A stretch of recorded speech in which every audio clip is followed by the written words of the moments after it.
The woman merely shook the dust from her rag, but the man mistook it for a wave. So he took off his hat and responded with excitement. His hearty laugh made the woman's heart skip a beat. She didn't feel like poking her head out until the man was gone. But being a maid in a rich man's house was a nightmare for love. But the next day she shook the rag again. And this time, the man still responded with the same enthusiasm. This warmed Anne's heart. On the third day, it was raining heavily and she thought the man wouldn't pass by. But then the man appeared. But there was no sign of him at the window. He left in despair. On the fourth day, Annie stood at the window for a long time, but she didn't see the smile. She thought she'd never see him again. But on the fifth day, the doorbell rang. Annie answered the door as she always did. It was the same man who knocked on the door. The man's name was Mark. Annie wanted to explain that it was a coincidence, but she hesitated. Then Mark invited Annie to a film tonight. But Annie had work to do and couldn't get off until 7. So they arranged to meet in front of the cinema at 8 o'clock. It was the first time she'd ever received flowers, and she was so happy. Soon they arrived at the venue. Mark took the initiative and bought 2 tickets, acting like a gentleman. But as the film began,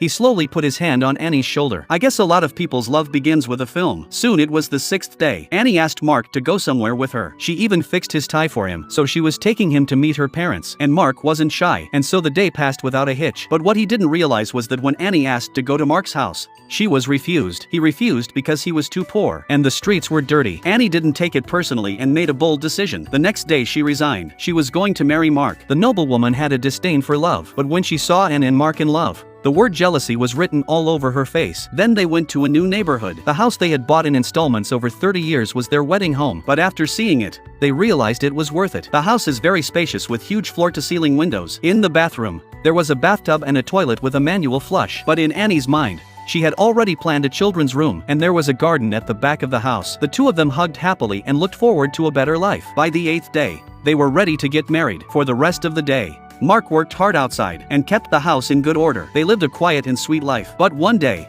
Annie suddenly broke down and cried. Mark rushed over to comfort her. It turned out that they hadn't been able to have a child in the 2 years they'd been married. Annie was already 37 years old. She was afraid that she would never be able to get pregnant again, so she was in great pain. So Mark bought the big mirror that his wife wanted to surprise her. But what he didn't expect was, Annie had a surprise for Mark too. It turned out that Annie was pregnant. Mark jumped up and down with joy at the sudden news. They hugged each other tightly. Soon it was Annie's birthday. Mark prepared a card and flowers for her. By this time, Annie was pregnant. A few months later, the baby was born. The two of them were discussing what to name the new baby, but the doctor interrupted them and asked Mark to step outside. The doctor said Mark's wife was 37 years old. It would be better not to have any more children. Annie would be in danger of having a baby at an advanced age. It took a moment for Mark to realize he was lucky to have a wife. After that, his husband would take care of the children. Annie washed the nappies and put them in the washing machine. And so, 3 years later, the baby had grown into a little boy. He was so cute with his naturally curly blonde hair. Next to them was a new